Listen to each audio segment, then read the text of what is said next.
ቂም በሰው ልብ ውስጥ ተቀምጦ የሰውን ሕይወት የሚበላ ትል ነው ይላል ወግሪስ የሚባል አባት። የሰውን ሕይወት የሚቦረብር ቂም ነው። ቂመኛ ሰው ሰላም የለውም።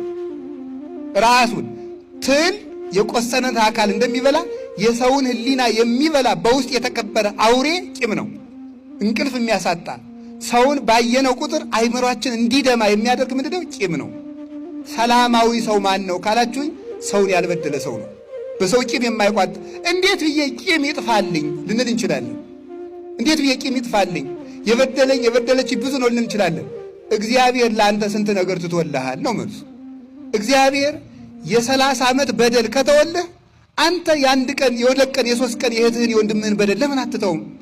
እግዚአብሔርን ሁሉ ዕዳ ትቶልሃል። ሰርቀህ ዝም፣ ዘሙተህ ዝም፣ አመንዝረህ ዝም፣ ተሳድበህ ዝም፣ ደብድበህ ዝም፣ እግዚአብሔርን ሁሉ ዝም ብሎ አይተዋል። ምን አለ አንተ የአንድ ቀን የሁለት የሶስት ቀን አንድ ዓመት ይሄን ሰውዬ ከቻልኩት 5 ዓመት ይሄ ነው። እግዚአብሔር ዕድሜ ዘመንህን አንተን ችሎ የለም ወይ? አንተን እንዲህ አድርጎ ከቻለ ለምን አትችልም? ህድጉ ወይ ሀድግ ለክሙ ስራዩ ወይ ሰሪ ለክሙ ይላል ዮሐንስ አፈወርቅ በቅዳሴ። እናንተም ተው እሱም ይተውላችኋል፣ እናንተ ይቅር በሉ እሱም ይቅር ይላችኋል አለ። ይቅር እንዲለን ይቅር ማለት አለብን፣ እንዲተውልን መተው አለብን። ይሄንን ነው አይምሯችን ይቅር እንዲል እንደ ሕፃናት ሁኑ ያለ። ከደበደቧችሁ ሰዎች ጋር፣ ከጠሏችሁ ሰዎች ጋር፣ ከቀሟችሁ ሰዎች ጋር አብራችሁ ኑሩ። ሰላማዊ ሰው እግዚአብሔርን የሚመስል ሰው እንኳን ከሰው ጋር ከአውሬ ጋር መኖር ያውቃል።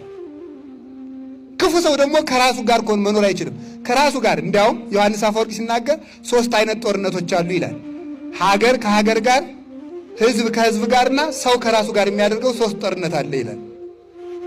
2ቱ ጦርነቶች የሚወለዱት ከመጀመሪያው ጦርነት ነው። አይገርማችሁም?